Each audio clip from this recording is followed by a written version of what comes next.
வணக்கம் மக்களே, இது உங்கள் பாடறிவோம் படிப்பறிவோம் போட்டி பாடல்கள் வரிசையில் இந்த வார சனிக்கிழமை நாம் பார்க்கவிருப்பது அதிரடி சரவெடி. 1000 இல்ல, லட்சம் இல்ல, கோடி வாலா பட்டாசு, ஒரு வான வேடிக்கை போல ஒரு பாட்டை தான் பார்க்க போறோம்.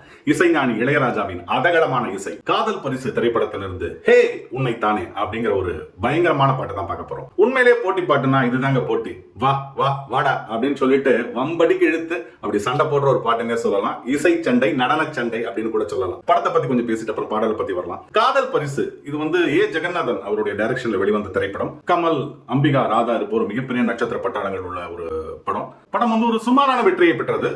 பெரிய லெவல்ல ஒரு 175 நாள் 250 நாள் ஓடாட்டம் ஒரு ஆரோக்கியமான வெற்றி அப்படின்னே சொல்லலாம். இளையராஜா வந்து தன்னோட பங்குக்கு வந்து கூக்கு என்று குயில் கூவாதவா இருக்கட்டும், இல்ல வந்து காதல் மகாராணி, அப்புறம் ஹே உன்னை தானே அப்படிங்கிற ஒரு 3 அற்புதமான பாடல்களை கொடுத்தாரு. கமல் வந்து அந்த காலகட்டத்தில் வந்து காதல் இளவரசன் அப்படின்னு வந்து ஒரு அடைமொழி இருக்கும் கமலுக்கு. உண்மையிலேயே அப்படித்தான் இருப்பாரு, சும்மா ஜிலு ஜிலு ஜிலுன்னு இருப்பாரு. அம்பிகா, ராதாவை பத்தி கேட்கவே வேண்டாம். சக்சஸ்ஃபுல் ஹீரோயின்ஸ் அவங்க வந்து 2 பேரும் வந்தாலே அந்த படம் ஹிட் அப்படிங்கிற மாதிரி ஒரு சூழல். இந்த ஒரு அற்புதமான ஒரு காம்பினேஷன்ல வந்து அந்த திரைப்படம் வெளிவந்தது. கமல் ரசிகர்களுக்கு வந்து ஒரு மிகப்பெரிய கொண்டாட்டமாகவே இருந்தது அப்படின்னு சொல்லணும். பாடல்கள் அப்படின்னா வந்து இந்த பாடலை பொறுத்த வரைக்கும் இது ஒரு 3 பிரிவா பிரிக்கணும். காரணம் ஒரு திரிவேணி சங்கமம் அப்படின்னு சொல்லணும். இந்த பாடலுக்கான வெற்றி வந்து சும்மா சொல்லிட முடியாது. 3 பிரிவா அப்படி பிரிக்கலாம். நம்பர் 1 இசை அப்படிங்கிற ஒன்று எடுத்துக்கணும். அப்புறம் நடனம், அப்புறம் வந்து பாடகர்கள். இது 3 விஷயத்தை பத்தி தனித்தனியா பேசினாதான் அந்த பாடல் கூடிய ஒரு அந்த சக்சஸ் வந்து விளங்கும் அப்படின்னு நான் நினைக்கிறேன். இசை அப்படின்னு எடுத்துக்கிட்டோம்னா இளையராஜா ஒரு பாடலுக்கான பிரம்மாண்டத்தை வந்து இசையால கொடுக்கணும் அப்படின்னா அது இவரை தவிர வேற யாரும் இறங்க முடியும்.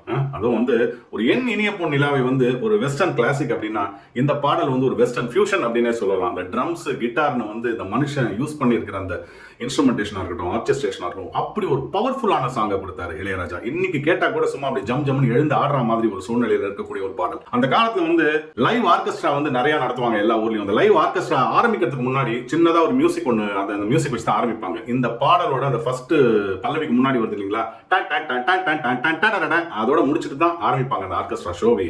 அப்படி ஒரு பிரபலமான அந்த ஒரு மியூசிக். அதை தவிர இன்னொரு முக்கியமான விஷயம் ஒரு என்னன்னா வந்து அந்த காலத்துல வந்து இந்த மாதிரி ஒரு பவர்ஃபுல் மியூசிக்கை வந்து அதன் உண்மையான அந்த ஒரு பொருளை அறிய முடியாது நம்மள. காரணம் வந்து திரையரங்குகள் வந்து இந்த அளவுக்கு வந்து எக்யூப்டா இல்ல. இதே மியூசிக் இந்த பாட்டு வந்து இன்னைக்கு வந்து ஒரு டால்பி அட்மாஸ், 7.1 ஸ்டீரியோ எல்லாம் கேட்டோம்னா சும்மா பிச்சு பின்னி பெடல் எடுக்கும் அப்படின்னு சொல்லணும். அந்த மாதிரி இசை ஒரு மிகப்பெரிய காரணம் இந்த பாடலோட வெற்றிக்கு. அடுத்தது வந்து நடனம் அப்படின்னா வந்து டிஸ்கோ அப்படியே மெல்ல மெல்ல மெல்ல வந்து அப்படியே அது போனதுக்கு அப்புறம் ராப், அந்த பிரேக் டான்ஸ் அப்படிங்கிற அந்த ஒரு ஜானர் வந்தது. எனக்கு தெரிஞ்சு இந்த பாடல் தான் அதுக்கு வந்து ஃபர்ஸ்ட் ஒரு புள்ளியார் சொல்லி போட்டது அப்படின்னு கூட நான் நினைக்கிறேன். அந்த பிரேக் டான்ஸுக்கான ஆரம்பம் அப்படின்னே சொல்லலாம். கமல் வந்து மிகச்சிறந்த நடன கலைஞர் அப்படின்னு எல்லாருக்குமே தெரியும். எந்த விதமான நடனம் ரொம்ப சிறப்பாக ஆடுவார், அது பெரிய விஷயம் கிடையாது. ஆனா ராதா இருக்காங்க பாருங்க, சிரஞ்சீவி மாதிரி கமல் மாதிரி ஆட்களோட ஆடணும் அப்படின்னா இவங்கள பெரிய டான்சர்ஸ், சிரஞ்சீவி, கமல்ஹாசன் அவங்களோட போட்டி ஆடணும் அப்படின்னா வந்து மிகப்பெரிய ஒரு சேலஞ்சு. ராதாவை பொறுத்த வரைக்கும் அவங்க டான்ஸ் வந்து என்னைக்குமே பிரமாதமா இருக்கும். எக்ஸ்பிரஷன்ஸா இருக்கட்டும், ஸ்டைலா இருக்கட்டும், அவங்க வந்து அடிச்சுக்கிறதுக்கு ஆளே கிடையாது அந்த காலத்துல அப்படின்னு சொல்லலாம். கமல் மற்றும் ராதாவின் நடனம் இருக்கு பாருங்க, ஒரு ஆக்ரோஷமான நடனமா இருக்கட்டும் அப்படின்னே சொல்லலாம். இந்த பாடலோட வெற்றிக்கு மிகப்பெரிய காரணம். அது இந்த படத்துல வந்து இன்னொருத்தர் கூட ஆடுவார் கமலோட வந்து ஒரு சைனீஸ் மாதிரி. நான் கூட ஜாக்கி சானும் கமல் ஆடுறாங்கன்னு கூட நகைச்சுவை சொல்லணும். ஸோ நடனம் ஒரு முக்கியமான காரணம். அடுத்ததாக வந்து பாடகர்கள். எஸ்பிபி பாடல் வந்து அவருடைய ஜாலம்னு சொல்றதா இல்ல கர்ஜனைன்னு சொல்றதா, அந்த வாய்ஸ்ல அவர் காமிச்சிருக்கிற வேரியேஷன்ஸ் இருக்கு பாருங்க. அதாவது இந்த கர்ஜனைன்னு சொன்னது காரணம் அப்படி ரோரிங் வாய்ஸா இருக்கும். ஒரு லைன் ஒண்ணு வரும், அதுக்கு அடுத்த லைன்